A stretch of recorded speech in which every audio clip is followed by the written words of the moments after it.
Assalamualaikum warahmatullahi wabarakatuh.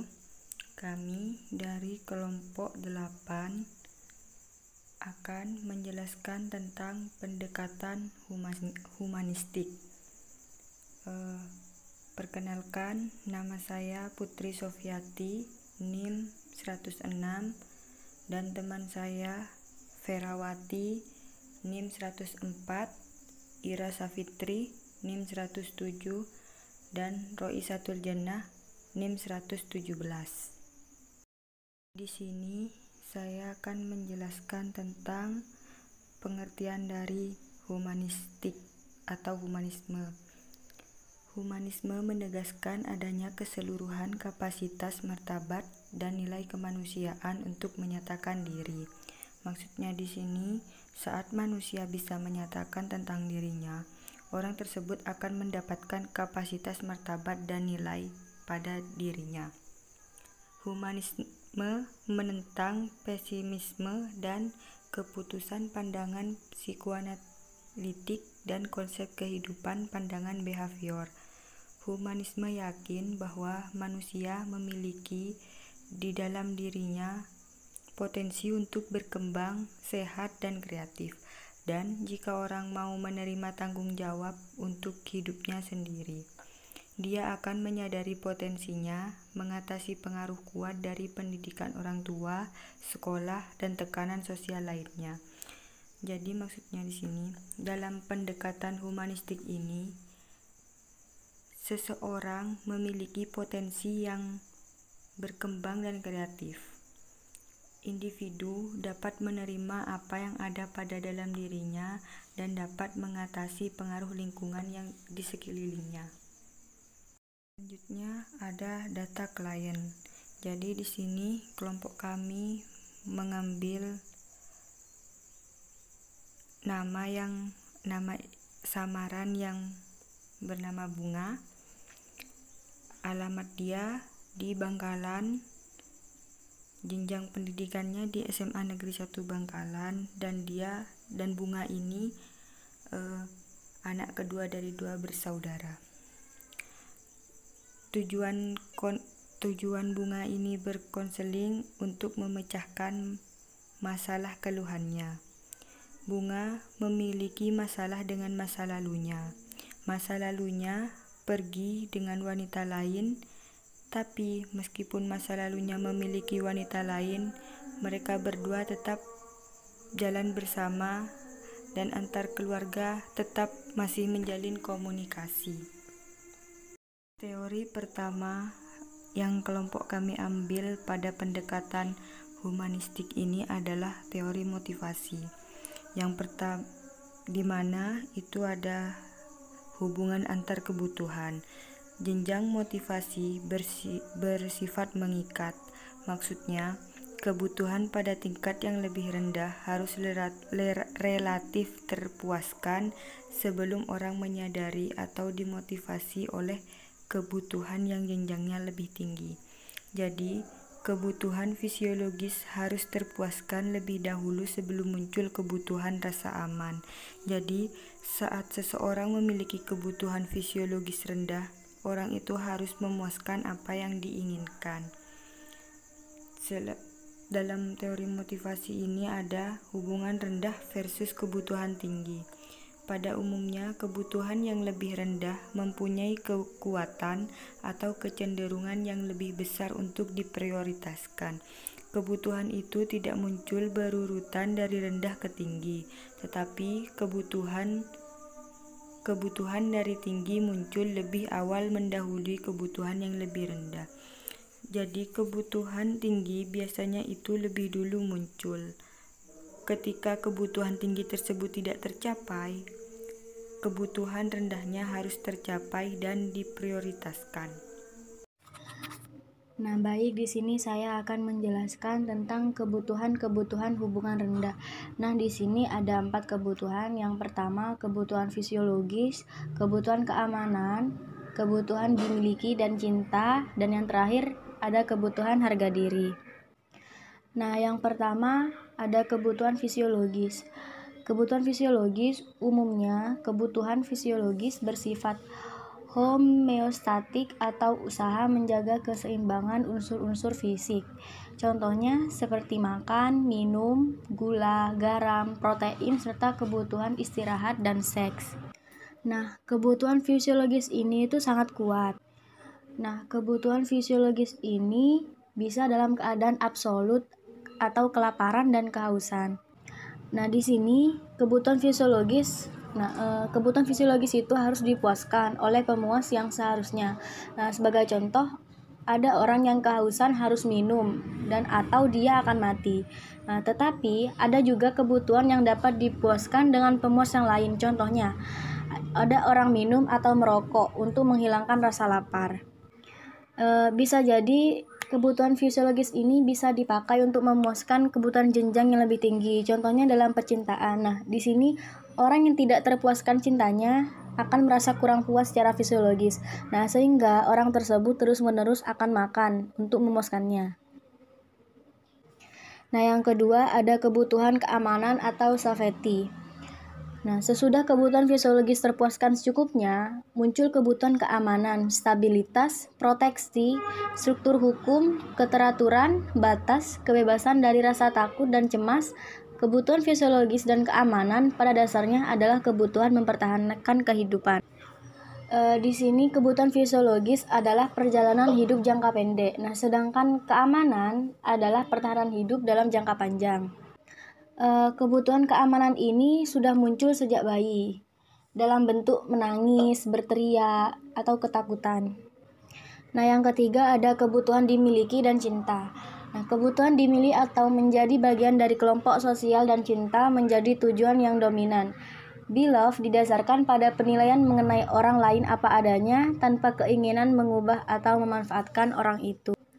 Nah, di sini Maslow menolak pandangan Freud bahwa cinta adalah sublimasi dari insting seks. Nah, di sini menurutnya cinta tidak sinonim dengan seks. Cinta adalah hubungan sehat antara pasangan manusia yang melibatkan perasaan saling menghargai, menghormati, dan mempercayai.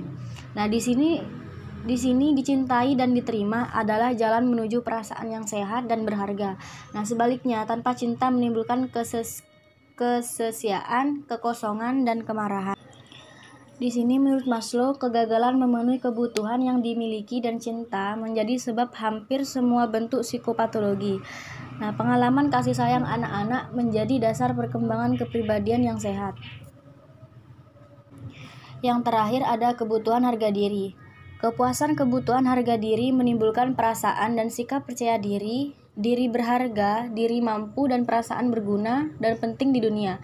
Sebaliknya, frustasi karena kebutuhan harga diri tak terpuaskan akan menimbulkan perasaan dan sikap inferior, canggung, lemah, pasif, tergantung, penakut, tidak mampu mengatasi tuntutan hidup dan rendah diri dalam bergaul.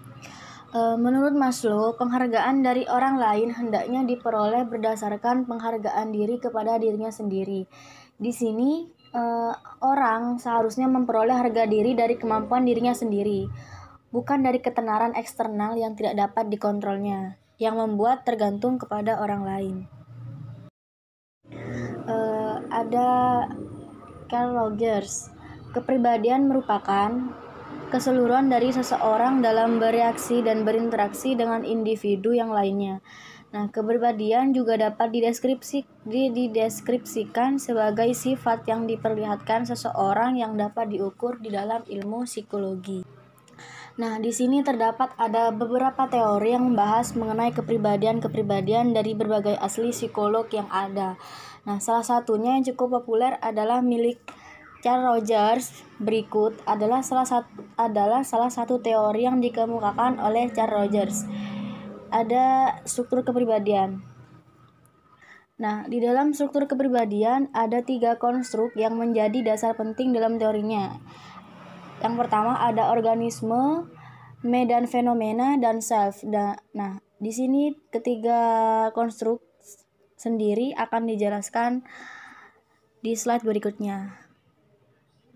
Nah, di sini aku bakal jelasin tentang struktur kepribadian. Yang pertama ada organisme. Di sini organisme dibagi menjadi 3. Yang pertama makhluk hidup, yang kedua realitas subjektif, dan yang ketiga holisme. Yang pertama makhluk hidup. Ya, makhluk hidup itu adalah makhluk lengkap dengan fungsi fisik dan psikologisnya. Kemudian realitas subjektif, yaitu organisme yang menanggapi dunia seperti apa yang diamati atau dialaminya.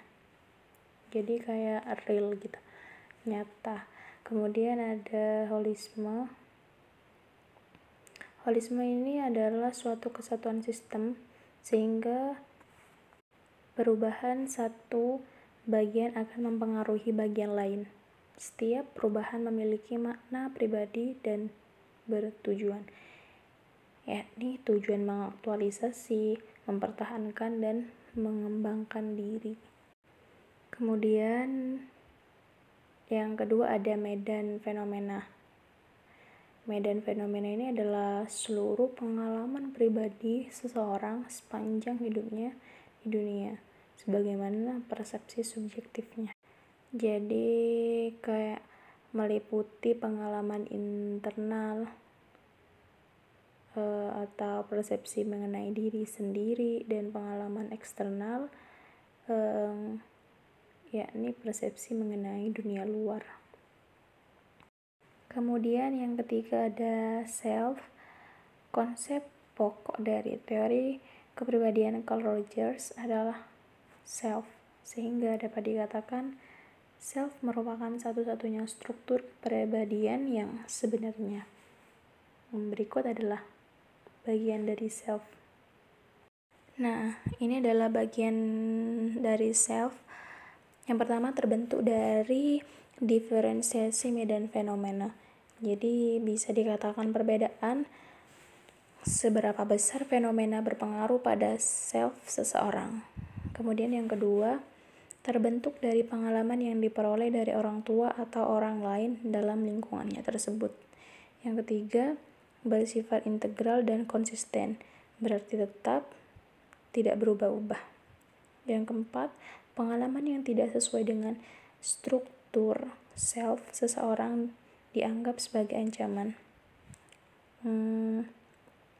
atau pengalaman yang tidak menyenangkan dan tidak diinginkan. Kemudian yang kelima, self juga dapat berubah seiring kematangan seseorang dalam hal biologis ataupun pengetahuannya. Nah, yang selanjutnya adalah solusi yang direncanakan. Kelompok kami sudah memberikan beberapa solusi. Solusi yang pertama adalah mencari pengganti masa lalunya agar tidak terlalu ingat dengan kenangannya.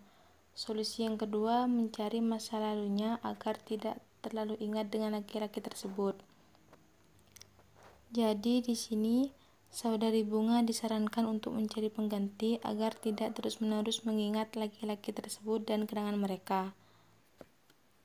Solusi yang ketiga, tidak terlalu sering keluar bersama laki-laki tersebut. Saudari Bunga disarankan agar tidak terlalu sering bepergian dengan laki-laki tersebut, karena semakin sering mereka pergi berdua, semakin sulit juga untuk melupakan kenangan mereka. Yang keempat, karena saudari Bunga sudah kelas 3 SMA, sebaiknya fokus dengan ujian terlebih dahulu. Yang selanjutnya adalah evaluasi tindakan. Dalam beberapa hari ini, saudari Bunga menjaga komunikasi dengan masa lalunya, karena ingin sedikit membuang perasaannya tersebut,